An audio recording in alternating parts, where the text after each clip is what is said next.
It's not often that I have to start an episode with an apology. Not to you, the viewers, not to any random person who's actually watching this video, but to Yeovil, and specifically to Frank Nubel. Because I said this guy wasn't English. Last episode, as he got an assist against me, he was born in London. So I've not even got that excuse going for me. Although, he is a Manchester United fan, so I feel like I'm still allowed to hate him. Oh yeah, and spoilers for last episode, if you didn't watch it, we got battered by Yeovil. I mean, to be fair, when you look at Yeovil's recent form, they are bloody good in retrospect, but still, we have to be better today. And well, we have to be better just in general. Tactically, we are tinkering. Player-wise, I am rotating today. Oldham and Rochdale, two teams we should beat. Will we beat them? Let's go find out.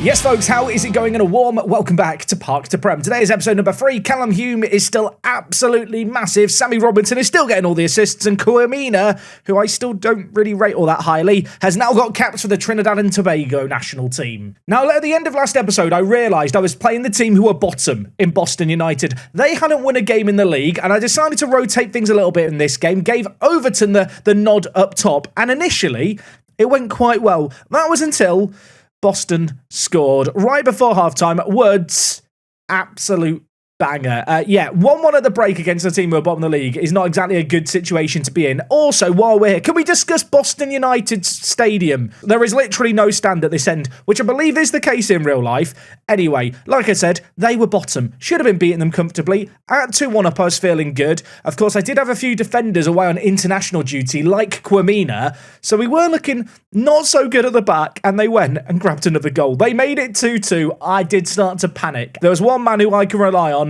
when everyone else is playing crap in this team. Hume, not once, although that was a good goal, but twice in this game, got his name on the score sheet. The second goal, I want to say it was more, was it more flashy? I want to claim it was more flashy. It felt, I don't know, a bit more purposeful as he smashed into the bottom corner. We navigated a challenge there. I say that. Boston are literally bottom. All I'm saying is, when you look at their recent form, we should have absolutely been beating them, and we did concede 2 goals against them, which isn't good. But a win's a win. Now, since that Boston game, our form has been a little bit of a mixed bag. We managed to beat Solihull Moors, which was a good result, although recently they've sacked their manager because they're underperforming. We then took on Forest Green. Now, Forest Green are a good little team. Media prediction of first, league position of first. They are actually top of the league right now. Hartlepool do have a game in hand. They're a solid team. We drew 0-0. And yet, to be honest, this is the kind of 0-0 where I'm a bit annoyed about it, because I think we were the better team on the overall balance of this game. Look at the match stats. We had loads of shots, plenty of chances, just couldn't score. And to be fair, this next game was the kind of final nail in the coffin in terms of changing things up tactically. We took on Sutton. We lost 2-1 against Sutton. We created chances in this game, not enough. Gabriel Overton, again, starting up top. We've not really had a goal-scoring striker in our team. I've been giving Gabriel the nod recently. 4 goals, 3 assists in 7 games.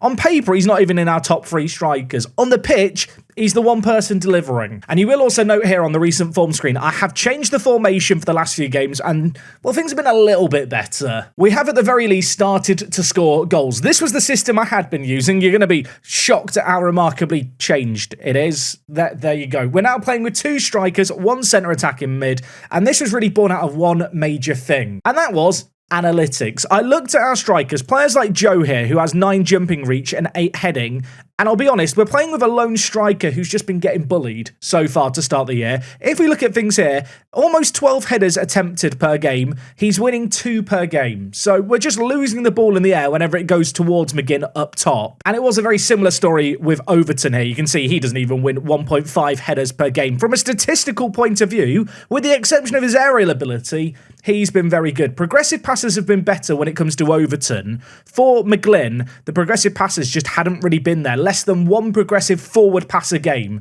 And I think that was mostly born out the fact that when we play this system here, we need the 3 players up top to hold on to the ball. We're getting the ball forward to those players. They are then holding it up for the Segundo Volante, the wing-backs to get forward. And fundamentally, we don't have any big, meaty players in our team who are capable of being strong enough to hold up the ball, get crucial flick-ons. And with McGlynn up top on his own and no one on running ahead of him, basically he's just not getting the ball forward. So with that in mind, I wanted to change change things up and try and create a little bit more. We do have a few players who can play in the striker area. There's definitely a lack of wide attacking mid players as well, so this felt like a somewhat sensible decision. The good news is it has immediately rewarded us with more goals. You can see in the games leading up to the formation change, only against Boston had we scored more than 2. In the last 3 games, we've scored 3 goals. In 2 of them, we have conceded 3, though. You can see here in the game that we lost against Sutton just how deep our strikers were having to come to get the ball. There was just no one really spearheading the attack. That needed to change. And I think that has, for the most part, changed with the shift in system. Against Dagenham and Redbridge, we managed to win 3-0. Really good result here. In the next game, for a second match in a row, I gave Arlo Doherty the nod. That's right, the backup goalkeeper has had a couple of games now. I'll be honest, he was really, really crap in the most recent one. Against Tamworth, conceded 3, only made 3 saves. So Joe Rose has been back in the team. And having drawn 3-3 with one goalkeeper in goal, we changed it up, took on older shots, and Joe Rose conceded 3 goals as well. Fundamentally, though, we are looking like a much better team with this tactical change. We're creating a lot more. The XG is a lot higher. Maybe not having as much of the ball, but that's less of a concern.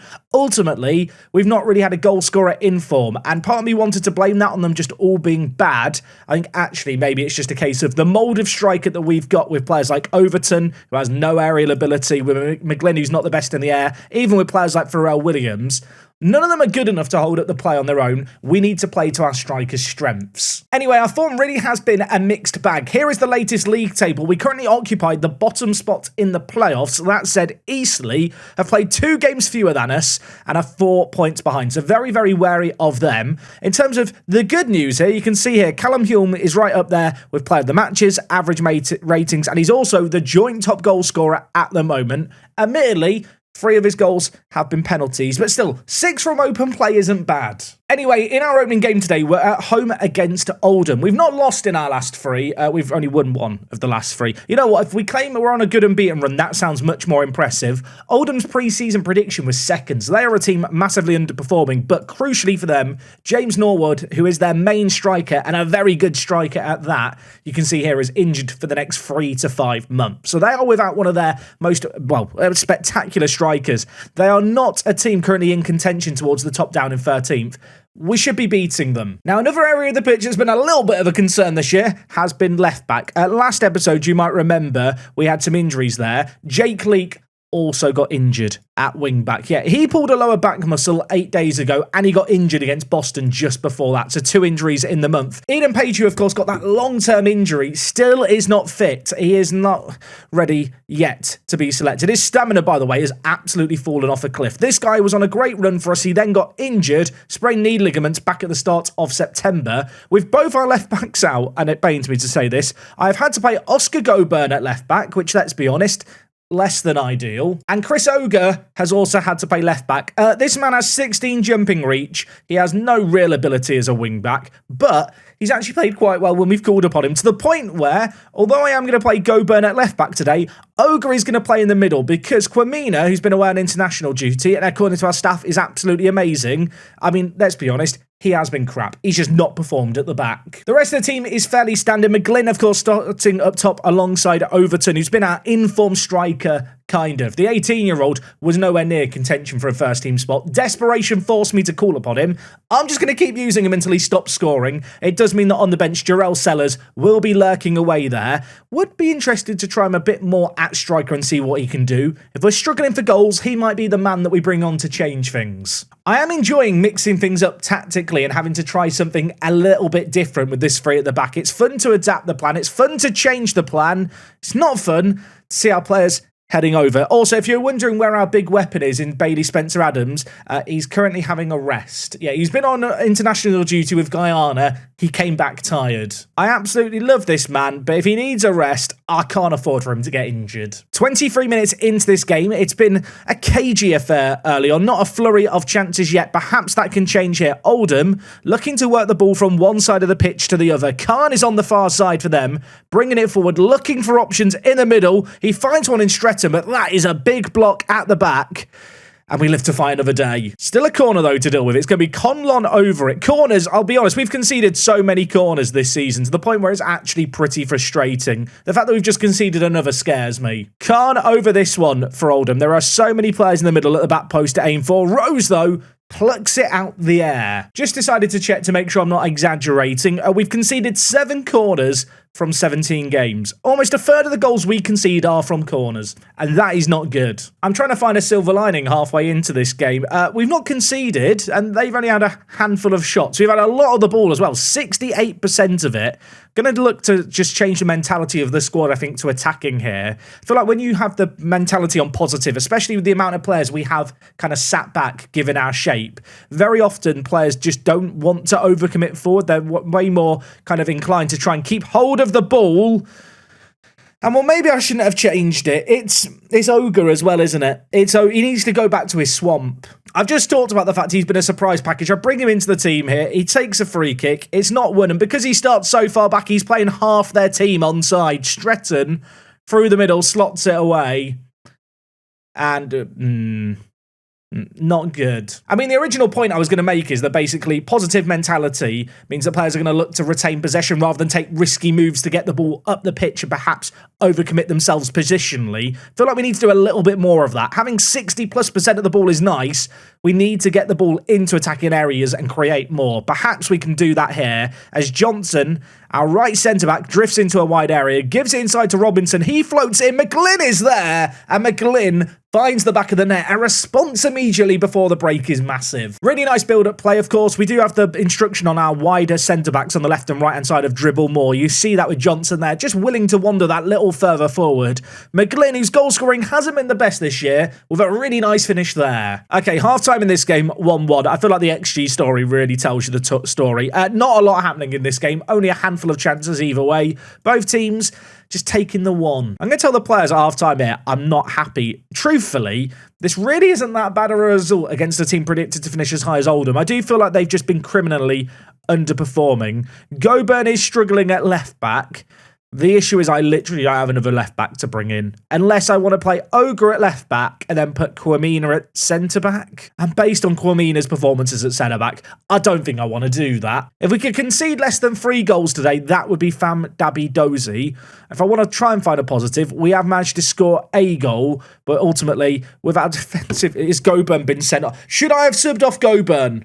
Should I have subbed off I was going to take him off, and then I decided not to, and now he's got sent off.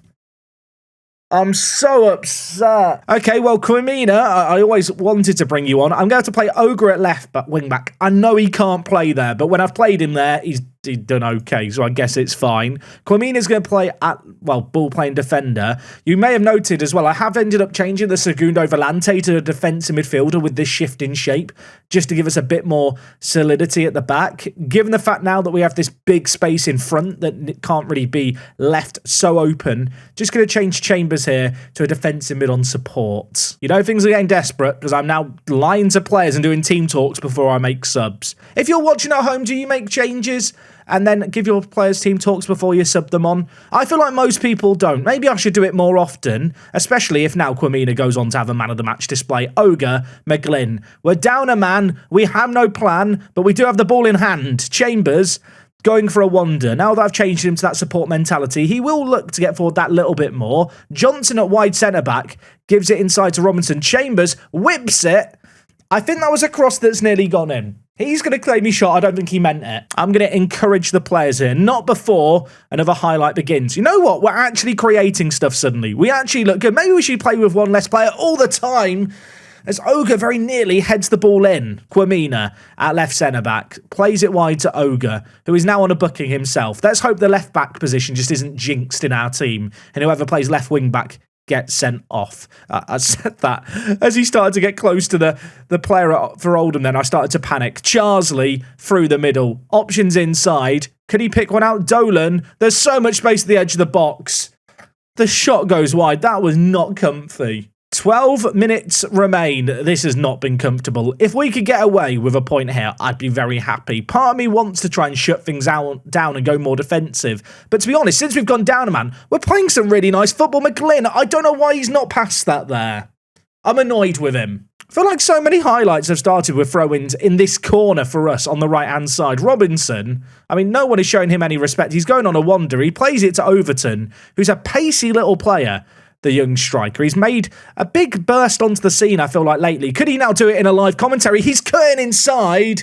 He was offside. It wouldn't have counted anyway. There's been so many highlights in this game. Kitching, bringing it now forward for Oldham. Inside to Hammond. Options to his right. Khan is there, the right back, stepping over.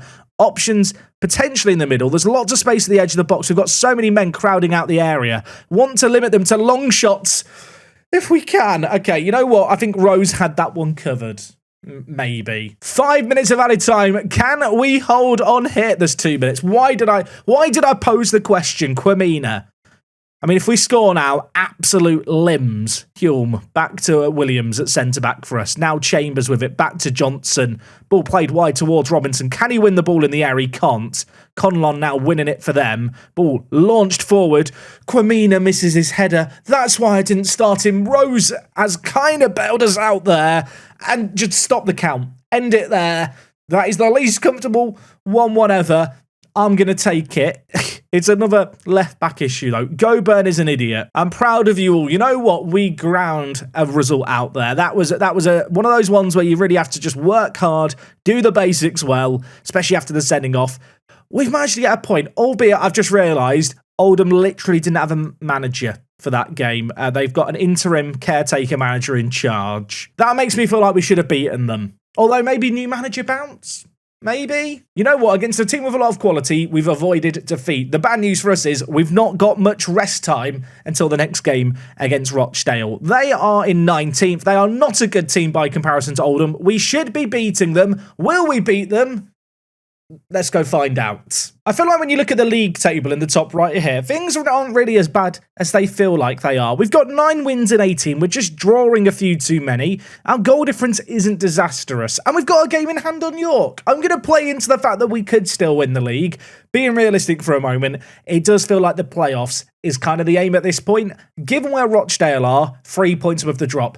Have to beat them, no excuses today. Good news for us as well, Spencer Addons is back in at the back, which does mean I think we have what I consider my full strength back three, at least for now. Leek is back in at left wing back, of course, with the suspension to Goulburn. I didn't have a choice there. And Dowling, who was on the bench for the last game, is going to come back into the team. You might have noticed I've decided to switch the defensive midfielder to support rather than defend. Still feel like on a game-to-game basis, I'm still tinkering with this system, trying to find a nice balance. But I feel like that's part of the fun with playing a system I've not used all that much this year. I have also left things unchanged in the final third. I feel like it'd be a bit harsh to drop the attackers or the centre attacking mid, given the fact that we did go down a man so early on in that last second half. I know that we're away from home, but I certainly expect us in this game to give a bloody good showing. Hopefully, we're going to be able to do that here, as Rochdale look to build the ball out from the back. It's Deora Henry playing it inside. Nice little win there. Now Thorndyke's trying to pick out McGlynn. Falls to Overton. Can he finish? Yes, he can. It's a 5th goal of the season for the teenager,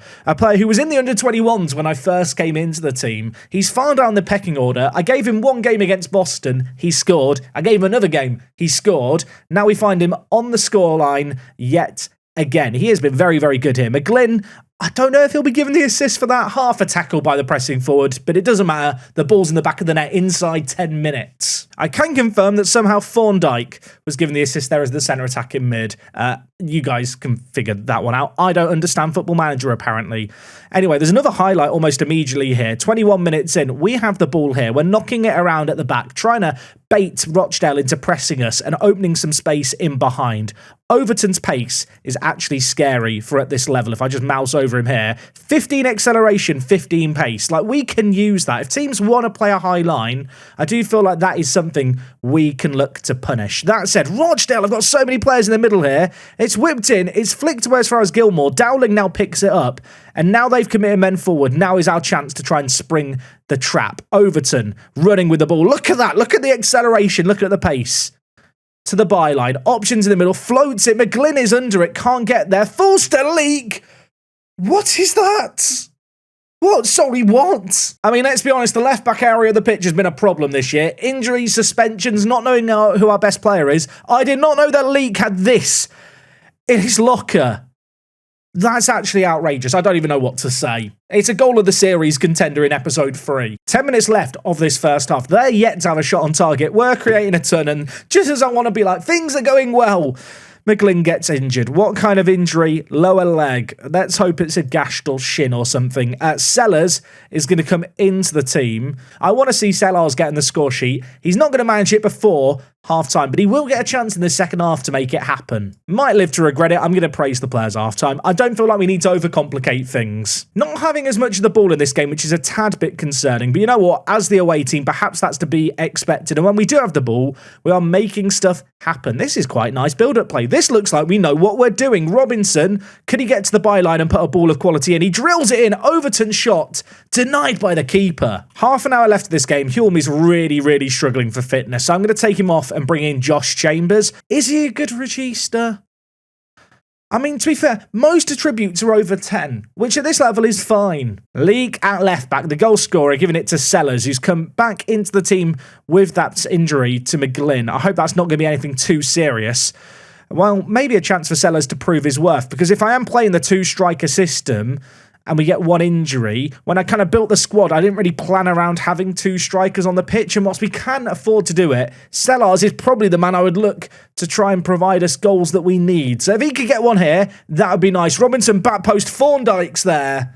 It's 3 goals. It's a clean sheet, at least for now. We are good. Feel like I've not really sung the praises of Thorndike enough for this team. I go on all about Hulme, who's a penalty merchant. Thorndike has popped up with some all-important goals. He's got a nice one there. Armstrong now bringing it forward for them. He lays it back to Sassy. We've got so many players back behind the ball here. I'm hoping we can be hard to break down. Never mind. It's another banger. There's lots of bangers being scored today. You can kind of see the game plan here, can't you? Get loads of players behind the ball, kind of protect our box. If they want to shoot from the range, we'll let them shoot. And sometimes they're going to do that, I guess. That is outrageous. Just looking at the results elsewhere, Eastleigh are winning. So as good as this result is, it isn't going to change anything in the grand scheme of things. 4 minutes of added time at the end of this game. Is there a chance for one last late goal? The ball's going to be whipped towards the back post. Spencer Addons is there. He finds the back of the net. Jake Leake caps off a great performance by him with that banging goal with a nice assist to boot. 4-1, game over. And there, the full-time whistle is going to ring out. Bit of a shame we couldn't keep the clean sheet there. One shot on target was that absolute screamer. But in terms of match momentum, in terms of stats, we always look like winning this one. As I mentioned before, sadly, Yeovil and Eastleigh, either side of us, both also managed to win fairly emphatically 3-1 each. So it's a good result. Doesn't change a great deal. And with McGlynn out for 3 to 5 weeks, there could be a bit of a goal scoring issue. Our next game is against Wingate and Finchley in the FA Cup qualifying rounds. They are a team that play deep in the lower levels of English football. We should be beating them. Worth noting, whilst we're only in October right now, in terms of league games in a 46 league game season, we're already almost halfway through it. We are definitely in contention for the playoffs. There's a bit of a gap between ourselves and Eastleigh, and then Altrincham down in 9th, who have played 20 games. So, yeah, playoffs feels like it should be on the cards this year. Of course, with the FA Cup upcoming, would love to go on a run in it. Maybe we'll be back for that next time. Oh, and if you did notice that we're in the process of a board takeover, the club has kind of a president fan-owned system that will permanently remain in place. So whilst a new president might come in, the team won't be changing too radically. Hopefully you guys enjoyed today's episode. We'll be back with one more episode to end the week tomorrow with your Friday viewing. I'll see you guys next time. It's me, Jack, and I'll talk to you guys in a bit. I'm out.